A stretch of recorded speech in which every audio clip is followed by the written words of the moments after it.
Hello, everyone. So it has been 33 episodes of the Joystick Junkies podcast now, and still we are obviously ironing things out. So what we wanted to do, since all of us kind of had something to do this week whenever we were supposed to record, we figured let's give you an insight to some of the episodes that YouTube missed. So we're going to go all the way back to our first episode, which was just an interview with Perri Karyal. You may remember her from the earlier episodes, but the first one was just an interview right after she had started playing Elden Ring with an EEG. So we hope you like it. Enjoy. Hello, everyone. This is Caleb Boudreau, and I'm the editor-in-chief of AnExtraordinaryLife.online. And today we're with Miss Perri Karyal? Karyal. Yeah. Karyal. Oh, nice. And she is a Twitch streamer with a master's in psychology and has grown a name from beating Elden Ring with an EEG. So, hey, Perri. Hello. So, tell us a little bit about yourself. How did you get into like gaming and psychology as a whole? 'Cause it's interesting. It's an interesting combination. Yeah, I mean, I've always been interested in psychology all throughout school, so I decided to do a degree in that and pursue a sort of criminal background, the forensic psychology route of it. But meanwhile, during university, I kind of got thrown into streaming because I really wanted to be a stand-up comedian because childhood trauma, that's a joke. Well, of course. I mean, the best way to deal with trauma is 100% making fun of it. That way, absolutely. Yeah, that sounds healthy. As a psychologist, I would know. But I kind of thought that stand-up comedy was hard to get into, right? You have to go to a club and someone has to want you to perform, and then there's all these people with all their faces looking at you. I'd much rather sit behind a laptop screen and also have something else to do, like playing Stardew Valley. That's where I started. So I decided, let's try it. Let's just one day randomly sit at the computer and try streaming. And I fell in love with it. And 2 years later, I'm now a full-time streamer because it just became such a thing that I was passionate about. The plan is still to go down the forensic psychology route, and I'm applying for PhD soon. But now I'm just really happy. And the awesome thing about streaming now, especially on Twitch, is how diverse all the content creators are, I think, because you can basically talk about and do whatever you want. As a just chatting streamer, you can really integrate everyone's different fields of knowledge. So I can talk about all my psychology stuff till the cows come home, and you can kind of you can talk about the news, for example, and why people do terrible things and all of the stuff like that. And then we play games that are psychologically themed, like Superliminal was awesome. And then We've actually thought about. Oh, sorry. We actually thought about doing a profile on Superliminal. I was watching my little cousin play it, and just the way that it messes with perception, and yes, it's just crazy. Yeah, and that was actually my specialization in my degree, was visual perception and things like that. So Superliminal was so cool. You then. Ooh, tell me. So have you? I'm sure you have, but have you ever heard of Hellblade: Senua's Sacrifice? It rings a bell, but I've not seen it. So it was developed by, I believe they're in the UK, Ninja Theory, with the help of neuropsychologists to mimic psychosis. And a psychosis, by saying like a psychotic break is kind of like a complete misunderstanding of what it is. But so you hear voices in your head.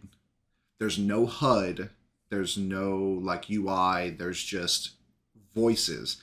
And you have to listen to and interpret each of the voices and their direction in order to tell if there's an enemy behind you about to swing a sword at you. That is terrifying. The entire game is about you going through Helheim to save your lover and defeat Hela. And the puzzles are finding patterns in the environment that aren't actually there, but Right. like to find the runes, that's how you solve it to open the door. But it's to visually represent a form of a symptom of psychosis where you're finding things that aren't there just because you believe that they are. Like it's Yes. really interesting. Yeah, absolutely. I mean, in psychotic conditions or conditions with symptoms of psychosis, so like schizophrenia, for example, being able to really put together patterns is one of the major symptoms, like you say. And it's really cool. In a way, I have a few friends who suffer from that condition, and in a way, they kind of call it like a silver lining. And they're really good at uh, quick reflexes and putting things together, and they can look at an object, for example, and know exactly how it works. Well, these people in particular, that's not going to be true for everyone. Everyone is different, but it's cool that they're integrating all the different symptoms of that condition in one experience. Yeah, because they've actually worked with psychosis patients and people who suffer from it, Mm, and they were some of the playtesters to make sure that it was properly represented. yeah. And they made a mini documentary about it. And one of the people that they used in their study essentially broke down and said, I've never felt so understood about what I go through than through playing the game." That's amazing. And it's just phenomenal. Tell me the name again. I'm actually going to write it down. That's okay. Hellblade, Hellblade. Senua's Sacrifice, Senua. Sacrifice. Thank you. Cool. You're welcome. It's That's good it's like a content. hack and slash, but Nice. it is fantastic. That is awesome. Yeah, we've really it's one of the things I love about being a psychology streamer is you've really got a wide plethora of content like this to use and narrate and show to people, because people, I think gaming is often misunderstood as something that is just sort of flimsy and for fun, and people don't really put much effort into making them. That's what, before I became a gamer, that's what I thought. I thought, okay, games are fun, but like they're not going to be deep, are they? But Yeah. really, I mean, you wouldn't be surprised, but some people would be surprised at how detailed and really thought about and impactful some of these games are. And it's all of them. I mean, the Persona 5 series, for example, we just played a little bit of Persona 5 Royal, and it's so unbelievably representative of not just teenage life and the problems with society, but like Jungian psychology and things like that. Really cool. So what was that? For lack of a better term, that glass breaker game where you just realize that this is more than just something that people use to as stress relief. Like this can Mm. actually change the way people look at things. Weirdly, I think it was actually the Stanley Parable that did that. That was the first one, the one of those sorts Okay. of, yeah, the one of those sorts of psychologically interesting games that I played. And that one, I don't think it intends necessarily to be super scientific or anything like that, but it just made me rethink what games were as I was playing it. The experience of someone narrating your actions, and it feels kind of almost day to day, and it's just like little subtleties that change, and the way you interact with the world changes. Yeah, the weird thing about the Stanley Parable is it doesn't really feel like there's any sort of purpose to it. And then as you go through and you start to unlock endings and ideas, you're realizing, oh my God, this whole time we were building up to something amazing and I didn't even notice. And it was one of those things that there aren't a lot of things I can say about it, what it represents psychologically, but it really changed my mind. And then of course I played things like Superliminal, which is all about, as you said, visual perception and things like that. And then we fell into the Persona Royal games, and then all these other bunch of things. I mean, even Elden Ring with its comments on, well, I might be deeping it a bit too much, but the comments on kind of the devastating impact of war and stupid decision making by power hungry people. I mean, there's always some sort of message everywhere, always. And something like Elden Ring has such a rich lore that it's basically books at this point. You could write books about it. So funny you mentioned that.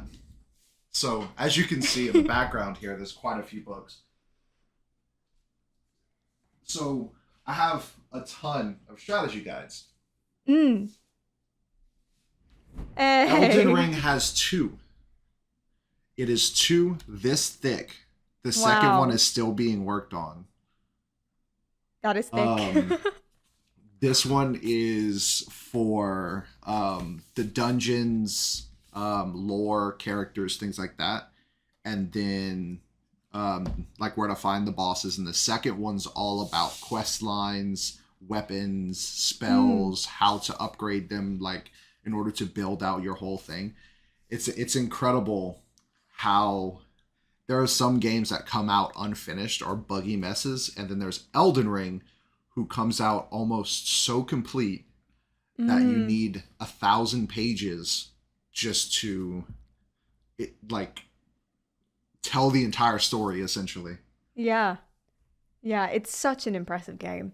It's just amazing. I've been playing some open world RPG games like that recently, and everyone they're raging about how good they are and things, and I'm just sitting there being like, well, yeah, it's good. It's not quite Elden Ring. I don't know if anything will ever be like Elden Ring. Yeah, I think you picked one hell of a first exposure to the genre with Elden Ring. Like, it's kind of a high bar to meet. Yeah, I may have absolutely spoiled myself for any other enjoyment in the future. Oh yeah. It's just I'm gonna be 90 years old in a corner, like, well, I don't want to watch that TV show because I could be playing Elden Ring. Get out of my house. Yeah.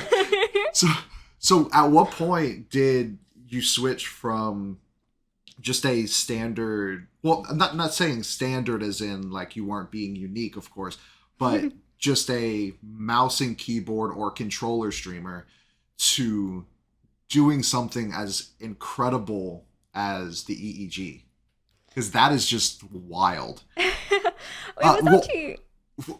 For those of you who don't know, what is an EEG first?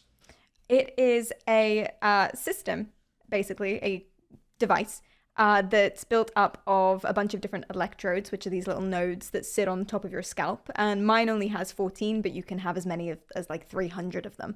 And what they do is they pick up the electrical activity in your brain. So our brain is chock full of electrical activity all the time, constantly, no matter what we're doing, everywhere.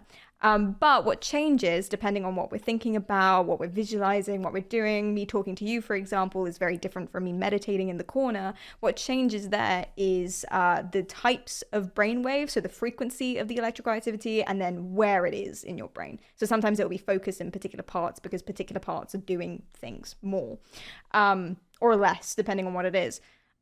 So what it does is it basically just reads all of that and records all of that. And then what I can do with a brain-computer interface, or BCI, that just basically records what your brain looks like when you're doing a specific thing. So I train it to recognize what that pattern is, what kind of brainwaves there are, and where, when I'm doing a particular visualization. So in Elden Ring, I'm imagining pushing something forward. It remembers what my brain looks like when I'm imagining that specific thing. And then with that, when it recognizes it, I can keybind that to whatever I want. So I've keybinded that one to my attack key. And I've built up now, we've got 2 inputs going simultaneously, which is a challenge because it takes hours and hours and hours and hours to get it to know exactly what you're doing. And then it has to not get confused between them. And the visualizations have to be so different from each other that it won't get confused. But we've got 2 going now, so I'm healing as well with it. I picked the hardest ones. Yeah. You're right. I saw the video where you were talking to a female NPC and you just thought like, what would it be like if I attacked her and you just backstabbed her? Oh, Nephilim. Yeah.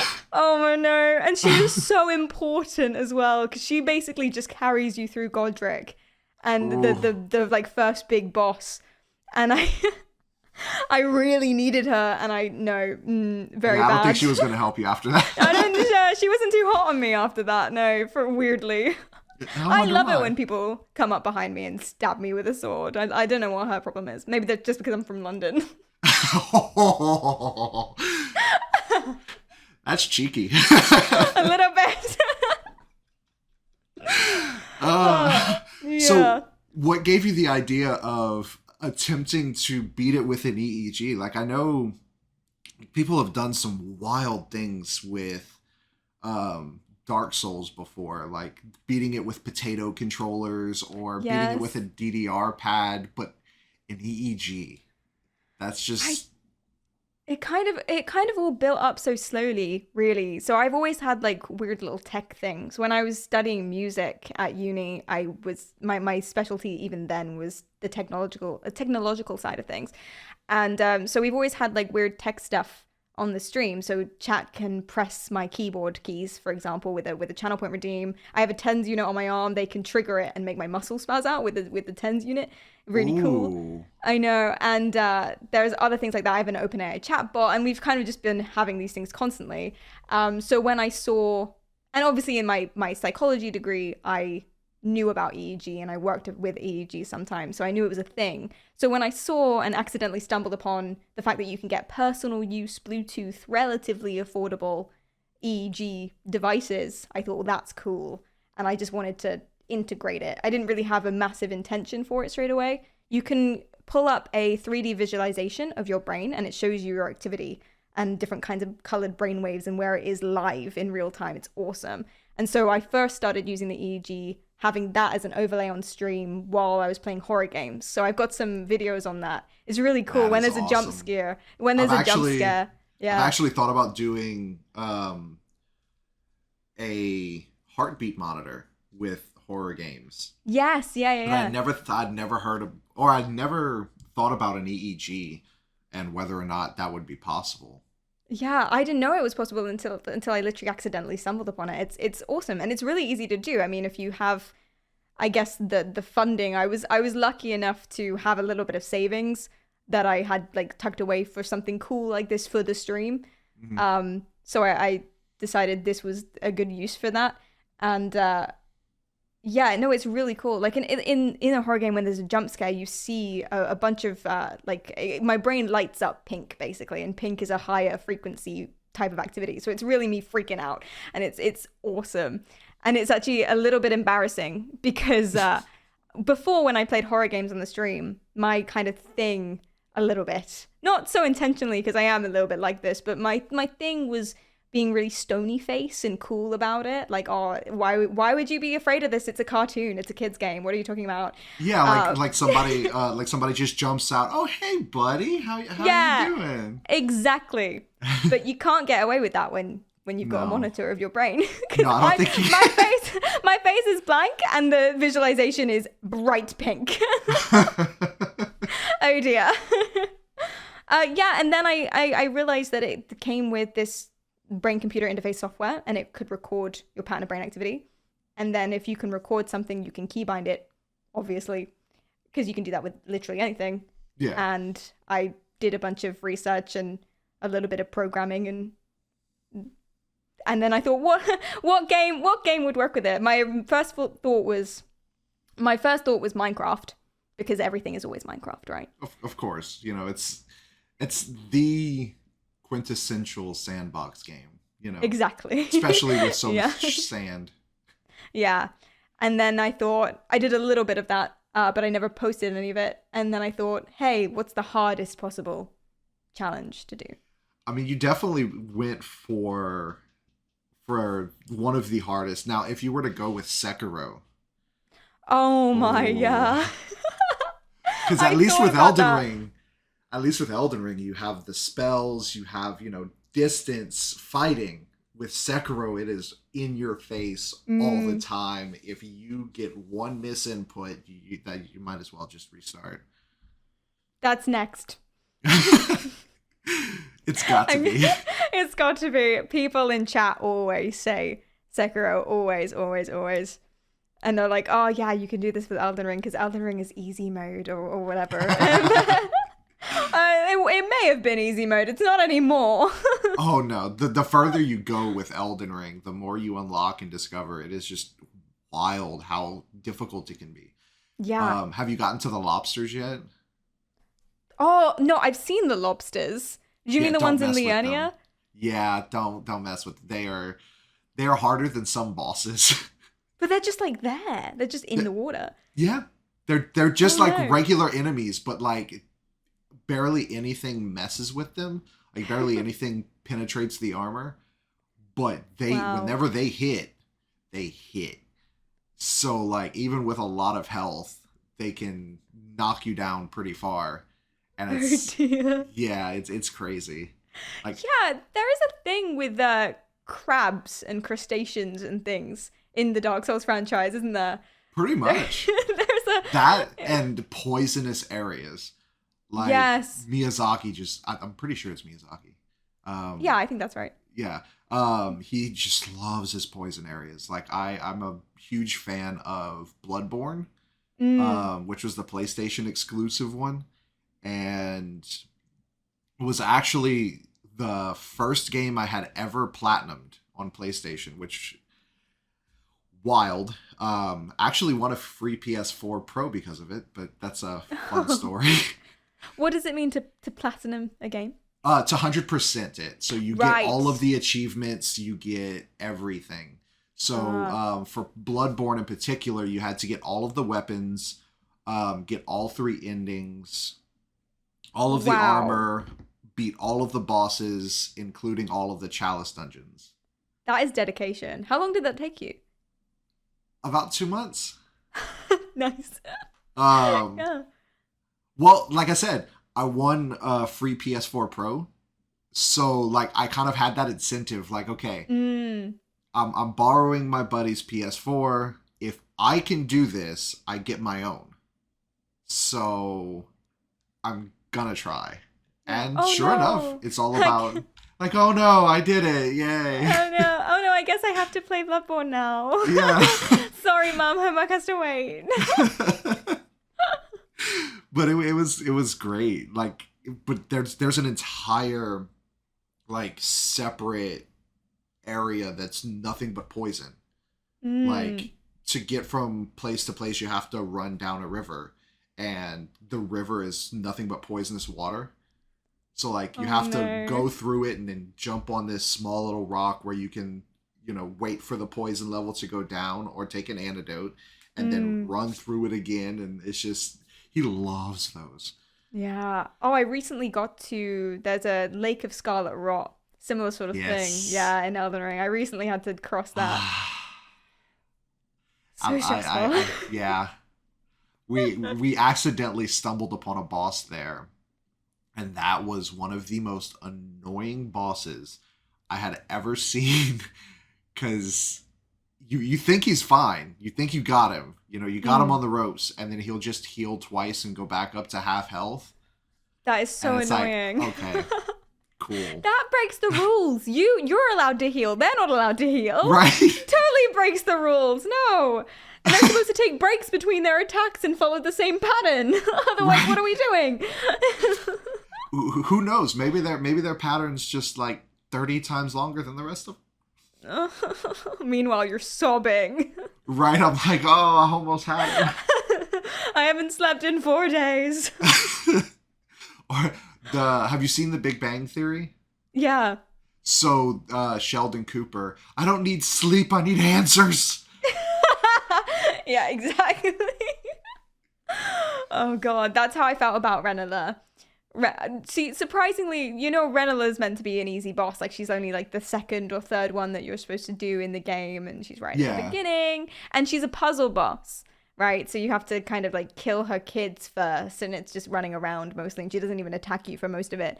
For me, that was the hardest ever. I did Radahn, a notoriously more difficult boss, on the same day, and we did then the next one and the next one and the next one after that with relative ease. But Renala, oh my god, was basically impossible because the EEG, it's pretty good and pretty fast at picking up your brain activity, but the delay comes from you actually trying to do the visualization.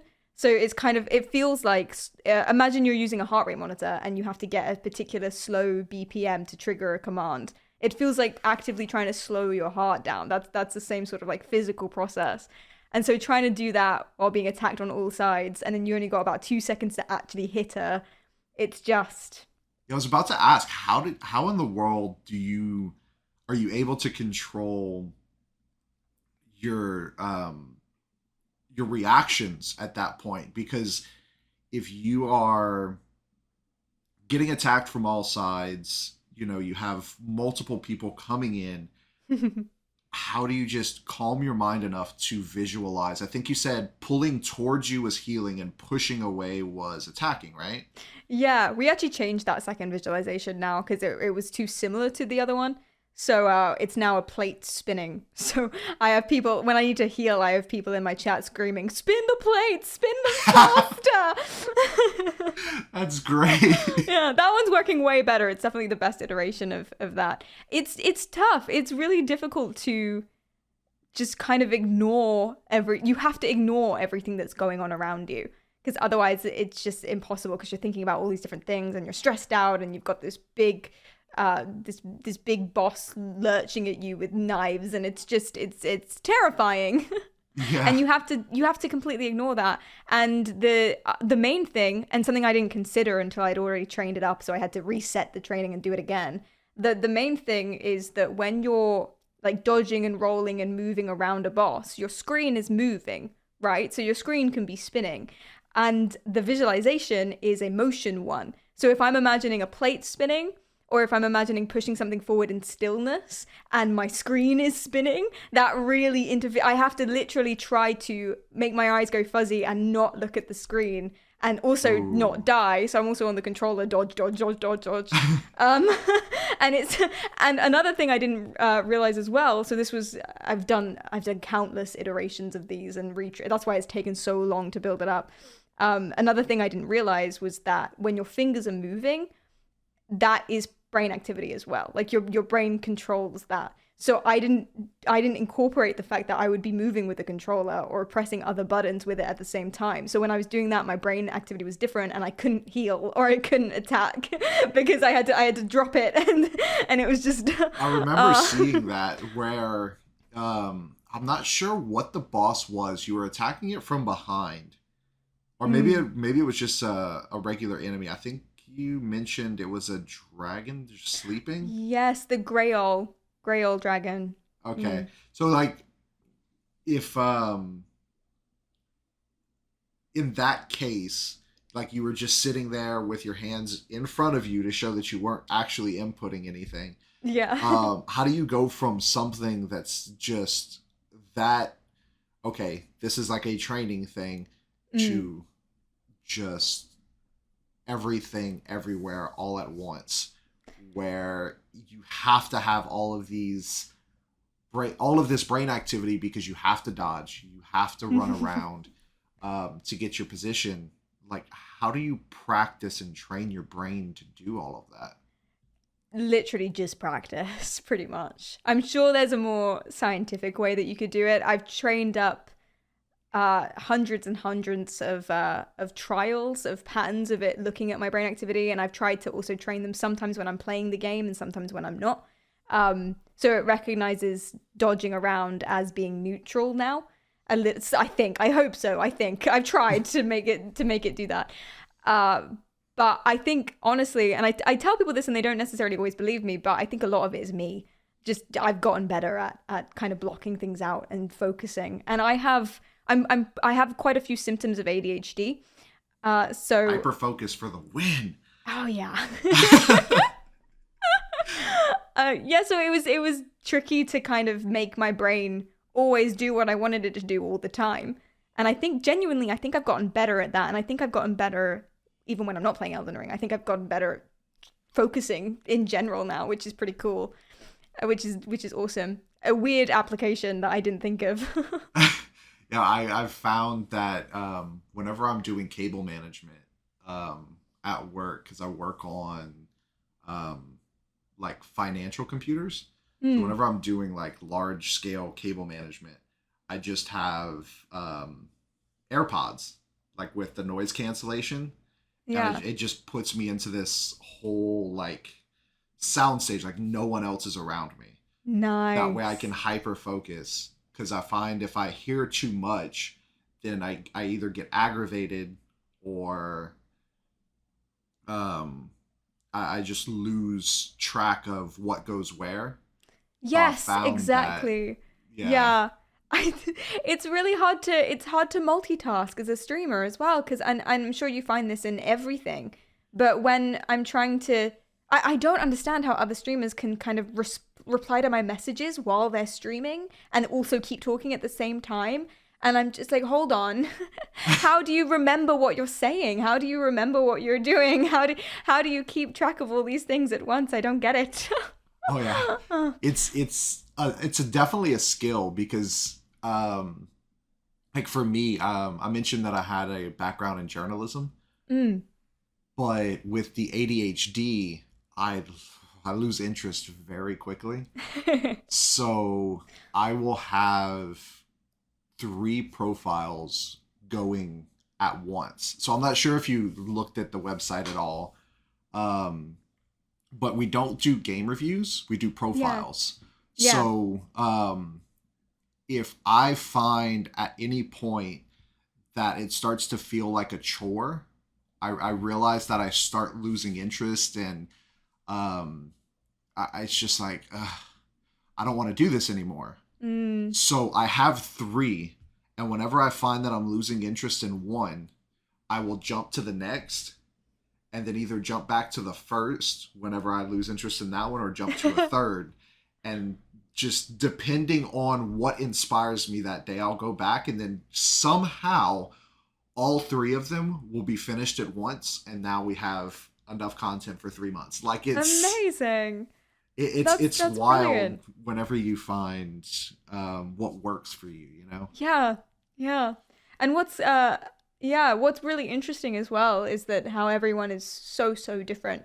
And I found that when I was studying psychology, that there are so many different techniques that you can learn about in things like cognitive behavioral therapy and stuff like that, that is only going to apply to maybe 1% of people. And so it's awesome that, and then that's, I think people get stressed out because they try all these things and then they don't find something that works for them, and they think, well, what's wrong with me? Maybe I don't actually have this condition or something. But actually it's just it needs to be fine-tuned. So it's really awesome that you found something that gets you like done where you need to be in a way that doesn't make you want to hate yourself. Yeah. Like, if you look, there's quite a bit of gap in all of the content in, I believe, 2021, where I had just burned myself out of everything with the pandemic. And then I had gotten back to work at my day job. So like I was able to afford and fund the website and make sure it stayed live and operational, but like couldn't really focus on making new content. Right. And it was rough. But whenever I realized that that's why, because I was like, no, I have to work on this one. Whenever I'm done with this one, then I can move on to the next one. And it almost became like a chore, for lack of a better term. And it just Yeah. once I learned how to do that, it was easy to just like, okay, found the problem, now let's fix it. Amazing. I'm like that way with videos, with YouTube videos. Right now I'm making just a whole bunch of shorts and stuff, and just trying to get updates out there, because I'm in the middle of this project, so I'm getting all the updates out there as often as I can. But before, I was making these, and I'll come back to this, but I'm making these like psychology explain case study videos type things. And I was like that with that. If there was one that I didn't really think was amazing, or I wasn't into that much, then it would take me weeks and weeks and weeks to finish editing it. Also because I'm a terrible editor, but also, but it was mostly because you're right. If you don't have interest in something, there's no way. It's so hard to make your brain actually do the thing, and you're sort of sat there in front of the screen, seemingly working, definitely not having fun, but you get nothing done, and I don't know where the time goes. It's difficult to just like wrap your head around why does this take so long, because every interview we do, we like to have it dictated. That way, whenever it comes to it, we can get direct quotes and run a like Control F search over, okay, I remember they said this, but when did they say it? You know, it's a lot easier to do that on a document than it is on a video. And man, if it is not the worst thing in the world to just sit there and type out an entire, say, 30 to 45 minute to an hour conversation. Oh no. I don't know what it is. I don't know how people do it for a living. Is there no way you could automate it now? What with? Well, there's like AI, but you have to pay monthly. So with everything being paid out of pocket, it's kind of rough. Yeah. To even add more to the debt ceiling. But I mean, our government seems to do it fine.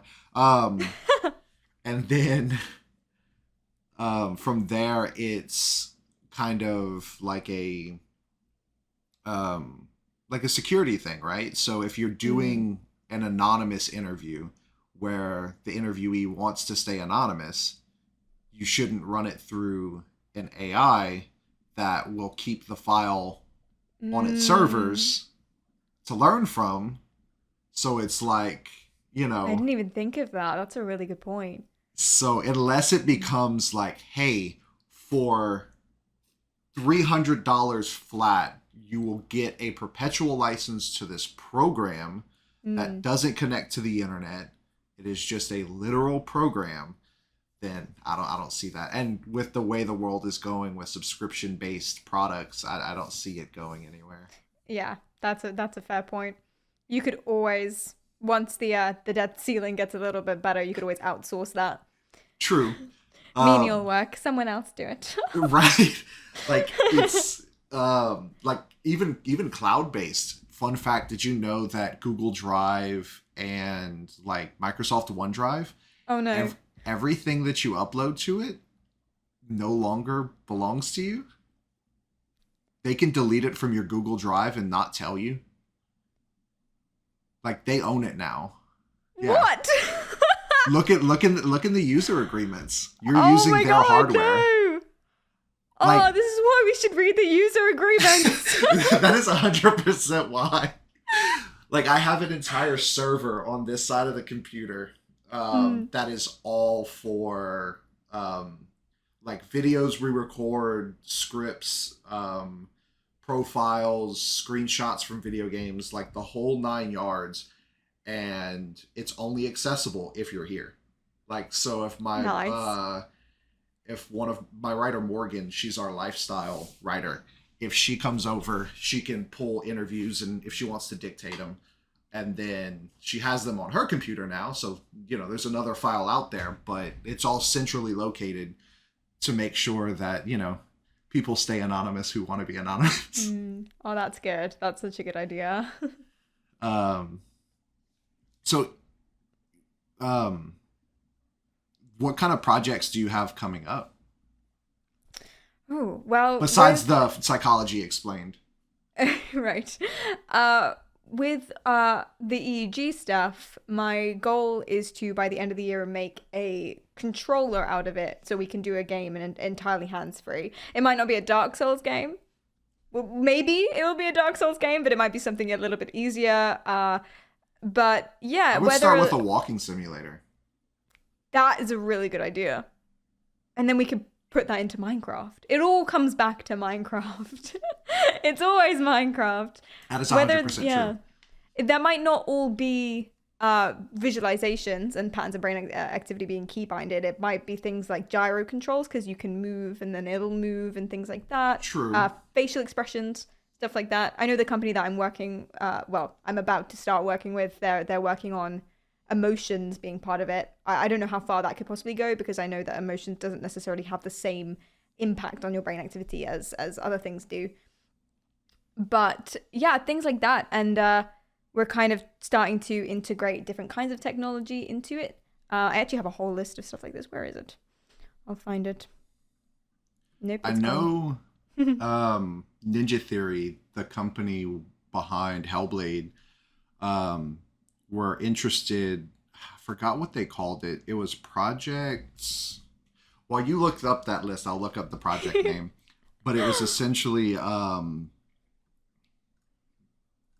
it would use, like, I'm not sure if it was like a special controller that would monitor heart rate, and depending on how you would react, like your heart would react to the game, it would change the outcome of the event.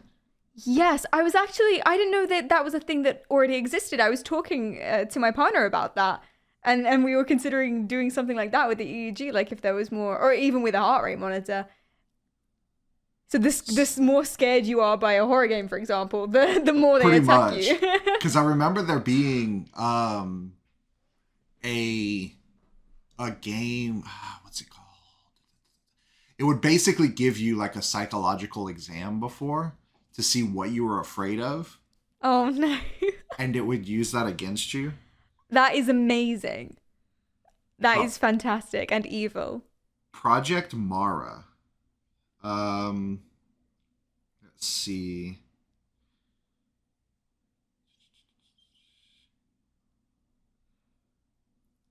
And it doesn't say. Oh, here we go.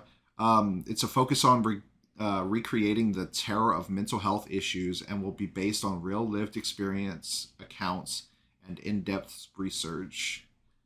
They're going to use a series of experts, psychiatrists, and professors. It aims to create self-contained, individualized, and absorbing gaming experiences to help people control things like fear and anxiety. That is awesome. I That is cannot awesome. wait. Like Yeah. it wants to deliver a mainstream solution to help people treat mental suffering and encourage mental well-being. So the goal is exposure therapy then, Basically, not actually to freak people out. basically, but Huh. if you make something that can do that and react to your exposure to it, then could you imagine the application if a horror developer got a hold of it? Which they'll do And- immediately. Oh yeah. Like imagine a game where if your heart reacts more to thriller with a fake payoff before the real payoff, like a fake jump scare, and you're like, oh, okay, it's just a friend, and then something grabs that friend off screen, you know, like, and then that's how it's going to recreate all of the encounters. Like, Yeah. that would just be ridiculous. That would be great. Well, it'd be great for people watching. It'll be great for everyone else who wasn't actually doing it. Yeah. Right? I don't know But if the- you've done any VR horror. But I've it's- only done Resident Evil 7 on the PlayStation VR. Right. The only time that it ever scared me was whenever I was at my friend Steven's house and his mom tripped on my foot just as Marguerite blasted through the wall. That is the only part that actually scared. Had nothing to do with the game, but just the fact that she kicked my foot as it happened, not knowing. Like she didn't know, she couldn't see, but like she kicked it, and I was just like, oh, don't do that to me.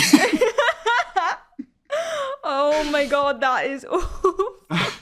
Because I know I get jump scared if I'm playing like Beat Saber or something and someone touches me in real life, let alone actually Resident Evil.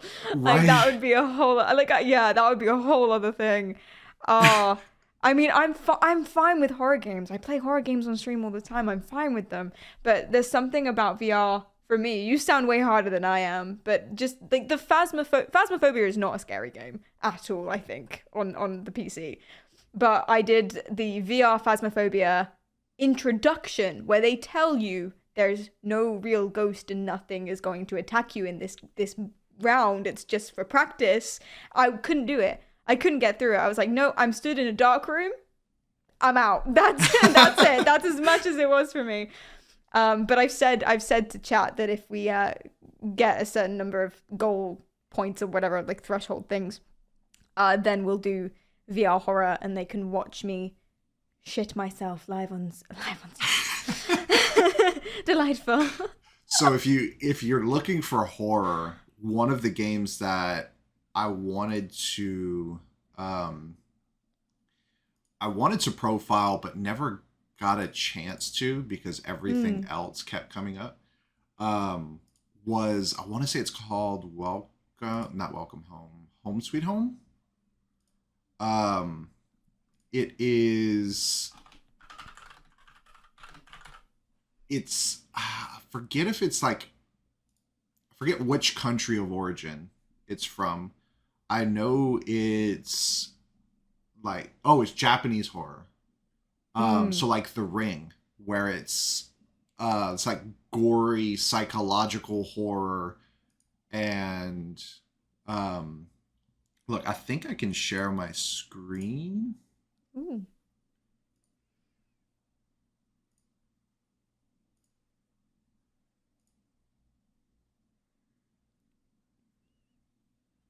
Oh yeah, I see it. So it's a I can't zoom in apparently. Oh, there we go. It's a Oh dear gory Lord. psychological horror where you're just getting through a curse, I believe. Oh, do you know what they're using? It's the liminal spaces. Can you kind of explain that a little bit? It's basically it's what superliminal and the Stanley Parable and other things like that are based on. It's basically where there are spaces in life like a corridor that you're not supposed to actually be in. They're not destination spaces. So any sidewalk or corridor, for example, or things like that, you're not supposed to necessarily end up in them. So, for example, if you're trapped in them, like the back rooms, if you're trapped in a liminal space, then it can make you feel really, really uneasy and things like that. And yeah, it's always a little bit uncanny valley. Like things are okay, but not exactly right.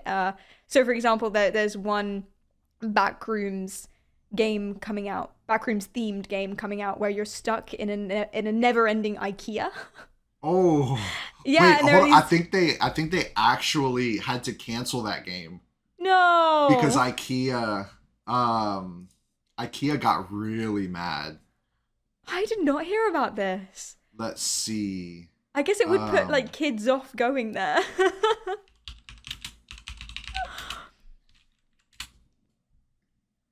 Oh no, so it has to it hasn't been canceled, but it has to change. It's according to Kotaku, IKEA asked horror game to change so people stop comparing it to IKEA. So it's not Swedish anymore. It It's is just not generic Swedish. furniture shop. Yeah.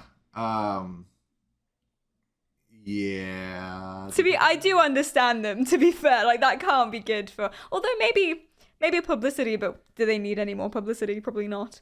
Probably not, but then again with a sign in store saying Swedish meat now 79% flesh. Yeah. Yeah, that's not good. That's bad. That's bad branding. That coupled with the already the constant jokes of how the IKEA meatballs are just ground up people who get lost in the store. To be fair, that might be where the idea for this game came from. It's probable. Like, it's a good story. I actually heard there's a podcast called Behind the Bastards. It's all about like cults and just basically profiles and tells the story of people like Andrew Tate or people like dictators, and will tell you how they came to power, why people followed them, the psychology behind it and stuff like that. And the most recent person that they kind of went through was the Romanian dictator Nicolae, I'll probably butcher this, Ceausescu, and how IKEA accidentally funded his secret police in this country by using, because they were paying to use all of the lumber from there. And, you know, if you're paying exorbitant amounts for like exclusive access to the country's lumber, obviously that money's got to go somewhere. And that was one of their biggest spendings. Oh dear. Whoopsie. I fell and donated loads to a dictator. My bad. What am I like? Oops. my millions just spilled out of my wallet. Oh dear. Not again. Man, this just keeps happening. It's so weird. I don't understand.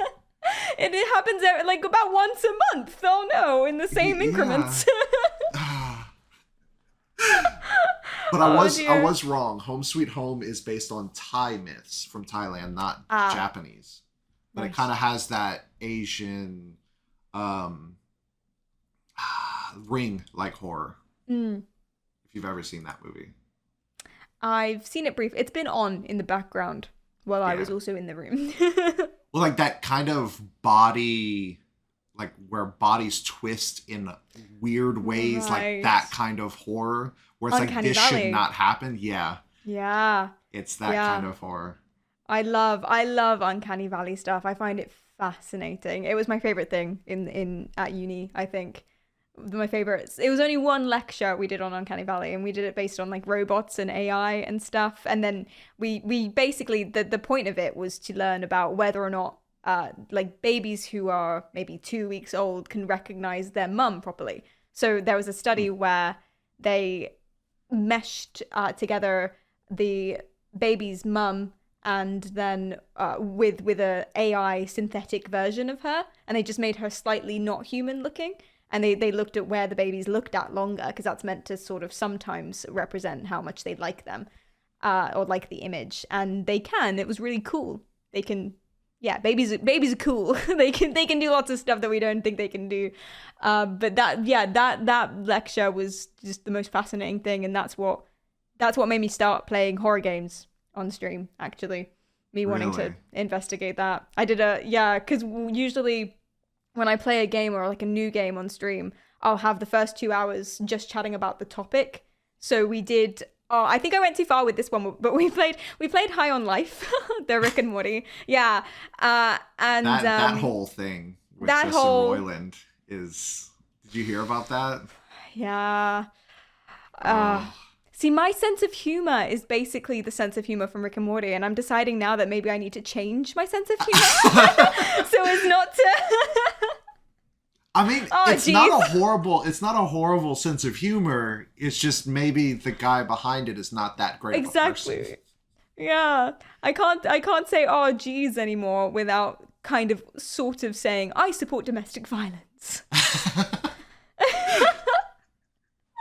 Oh dear.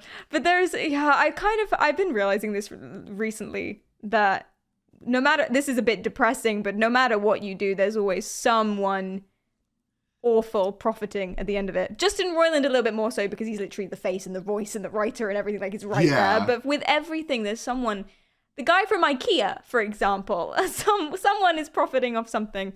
Pretty much. Like, I saw an argument where, the whole boycott Hogwarts Legacy. Yeah. So everybody's like, boycott it because of this, and boycott it because of this, and this, and all of this is happening on Twitter. Yeah. Which is owned by. So it's like, okay, so you're gonna be mad at me for playing a game that doesn't really benefit her, because from what I've found so far, I'm still digging into it from for the profile and everything, but from what I've found so far, she only owns rights to the books. Oh. But when it comes to the theme parks or the movies or anything like that, she no longer has the rights. It's been bought and sold to Warner Brothers in full. She does still get royalties though, doesn't she? I don't know. I haven't found that. I have to find the U.S. copyright and trademarks to see who holds them. But from what I've been able to find, if it is, it's minuscule.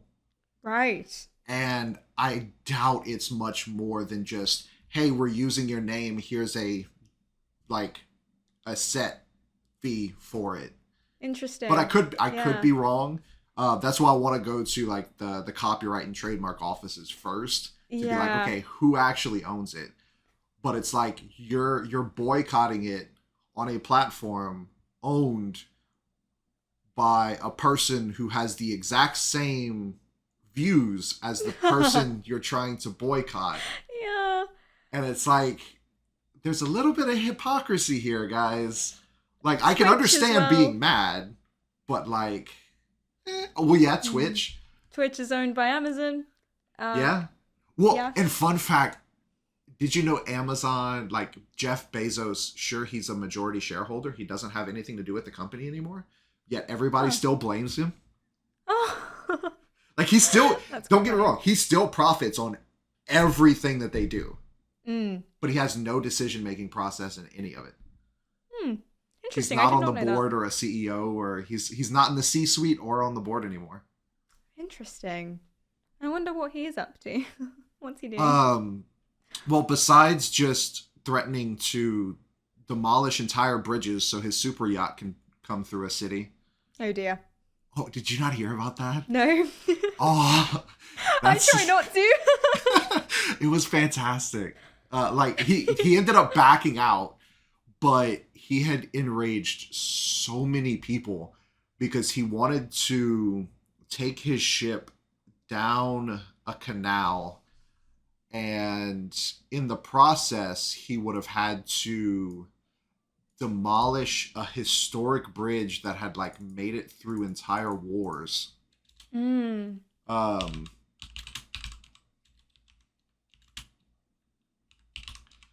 Let's see, in Brisbane, actually. Oh no, Rotterdam. It was he wanted to dismantle part of it, the iconic Koningshaven Bridge. That sounded good. I'm gonna assume I did that right. But yeah, they were gonna dismantle it because his yacht couldn't fit. Oh. So he's still doing, billionaire, why would you ever do this things. But, I don't know. If you had a super yacht, I might want to dismantle a bridge. I can't. I haven't been in that situation. I can't say my feelings. Man, what I wouldn't Maybe I do would. for a super yacht and just to have the kind of money to just do whatever I wanted, that would just be fantastic. It would be great, wouldn't it? I would set myself up to be just comfortable and take care of people. Yeah, I think so too. I think all the things that are annoying me that I think I wouldn't be able to change. Like the little injustices that go on all the time. And it's like, well, if someone just gave a lot of money to this thing, then it would be way better. I would just do all of that. Right? Easy peasy. Like, like Jeff Bezos' ex-wife? Do I want to know about this? Oh, no, she's legitimate. Like, so she won like billions after the divorce. And most of it she's donated to like Planned Parenthood and all of these other lovely. like nonprofits that are just trying to do what they believe is right, That's great. Yeah. So like she's actually using money that she will never be able to spend and using it for things that are actually good. Yeah. I always find that with like there's going to be a tail off with how much money you could possibly have, I imagine. Like, after a certain point, it's not going to improve your quality of life that much. Like, up to a certain point, yeah. But then, really, do you need all that extra? Yeah, like, whenever you hit the point where you have to spend, like, $1,000 a day to run out of money at the end of your life, like, whenever you're 90 or 100, you may be good. Like, you can just that might be relax enough. for a little bit. Like, how are you going to spend $1,000 in a day? I do. I guess that's when people go to clubs and things and pay for their mansions, and then you get addicted to cocaine, and that's quite fun. I've heard. I mean, why would you not want to do cocaine and hallucinate? And just have ADHD for a little while and get those manic bursts. If you want to improve your empathy, then triggering symptoms of mental disorders on purpose might be fun. That's great. Oh dear. I did that at one point. I made my by accident, not with cocaine. I made my executive function way worse. I'm glad you clarified that. Yeah, I was about like, what does it sound like I'm saying here? Hold on. So at my final year of uni, I was basically doing all-nighters every single, because I had an assignment every single day for like 2 weeks. And the way that I did assignments was I did them all the night before, because that was a good idea. And it got to the point where I was doing all-nighters every single night for about 4 days, which means I did not sleep for 4 days. And then after I came out of that 2 weeks, my executive function, so my ability to organize things and my perception of time and things like that, just was so unbelievably bad. I can't speak. So unbelievably bad that it was just it was fun. I felt it. I felt what it would be like to have much worse ADHD than mine, and it humbled me. It made me feel better about my symptoms. I haven't done that bad, but like I have done like 36 and 48 hour shifts just because we had that many machines down. Because like we have like 24-hour clients. Like if they break, you have to be there within X amount of time. So like I'll take like a 15-minute nap, if that, and then go to the next one. Like if I'm It starting sounds to illegal. Oh, it is 100%. But technically speaking, you cannot drive, or you cannot be on shift if you're having to drive between or after 8 hours. So once not 8 hours, 18 hours. So once you cross that, you're technically in the same mental state as like the legal limit of drinking alcohol. Oh no. So oh my like God. you have to have X amount of hours of sleep per hour of driving, So yeah, definitely shouldn't have done it. The paycheck was great. It actually paid for this wonderful good. gaming monitor, but yeah, it was not healthy. Yeah. Whenever I got home, as soon as I touched my bed, I was out until the next day. Like I had slept 10 to 12 hours. Like it was a bad crash. Like it took me 3 days to to get my sleep schedule back on track after that. It was bad. God. So I could just about imagine what your 4 days awake. I had to. I had no choice. I guess. I had like you say. You have someone else who's going to be mad at you if you don't. So that is the best motivation. Yeah, and you get a paycheck. I get a degree at the end of it. It's all good. Right. Oh, I maybe would have taken the gaming monitor, to be honest, but. No, I mean, at the end of the day, something tangible versus, I have this piece of paper that says I'm smart is. Although that has absolutely, I'm so glad that I did that though. I'm so glad that I did that master's, because it was it gave me the foundation of stuff that I know now, so that when people ask me questions about things, I can infer from what I know. I know what's good evidence and what's terrible. I know what studies to look at and what not to look at. And it's really provided me with this kind of basis for being someone on social media who actually can tell people things and help and maybe have opinions about stuff. I mean, obviously there's going to be times when I'm like, I have no fucking clue what you're talking about.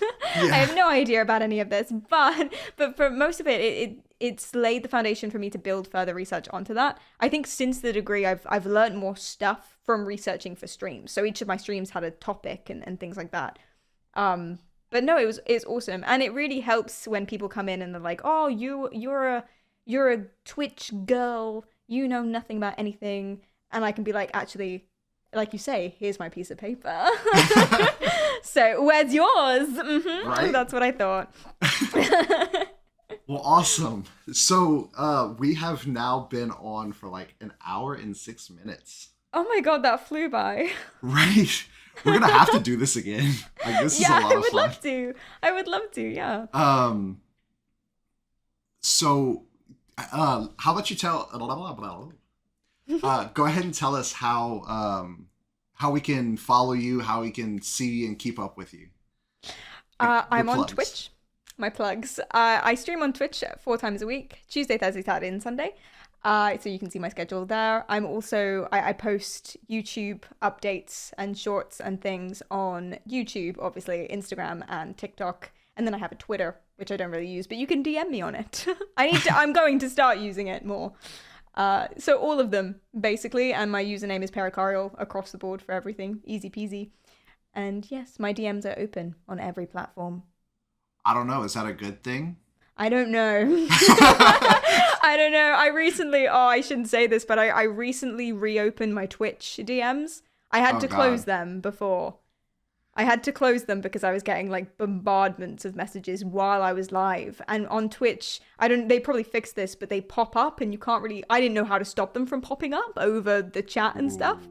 And it was just really awful things that people like trying to get to me. So they'll say these really gross things while I'm streaming. So I had to close them just for the distraction. Imagine. Like I saw Alana Pierce after she got hired for as a writer for God of War Ragnarok. Right. She had gotten some disturbing things in her DMs. Oh, like it was bad. I can send them to you. I don't know how advertiser friendly it'll be to say on a podcast, but if you do want to see those, the God of War Ragnarok profile, guys, should be up. Yes. I would. I feel like I'm invading on her privacy a little, but I would love. Oh no, she posted it on Twitter. Oh great. Okay. Yeah. So it's 100% open and out there. It comes out on March 3rd if you guys want to see them, but I will read those to you when we're not recording. But yeah, I could just about imagine what it's like being a woman in that situation where you just open your life up and guys, are they like to be funny. They like to get a reaction, I think. And sometimes it's really strange, actually, since I've started thinking about it like that, is that when people come into chat and they say something horrific, usually what I do is I ask them, so you've had a bad day, do you want to talk about it? And you've come to Twitch to kind of get out whatever frustrations you're feeling. Therapy would be better, but I understand this is free. And a lot of the time, really weirdly, a lot of the time they actually just say sorry and they stick around. And I've got some like year-long viewers who've been with me for ages. They started out that way. They started out trying to troll me, and they just end up sticking around because I didn't ban them immediately or something. Not that you shouldn't ban them immediately. Sometimes you should ban them immediately. True. But you get more honey with. I'm really more honey with vinegar. You get more honey with vinegar. You get more bees with honey than you do with vinegar. Yeah, I think that's another thing that the whole interest in psychology, and loads of people who are interested in psychology would I think agree with this, that just learning about what people are like helps you really empathize with them. Some people don't need empathy. Some people need a ban and maybe a smack if I was their mother. Oh yeah. But Whenever you see some of the other messages that people have gotten, oh, it's bad. It's like, why would you think this would ever be okay to send to someone over the internet? Yeah. Oh, it's bad.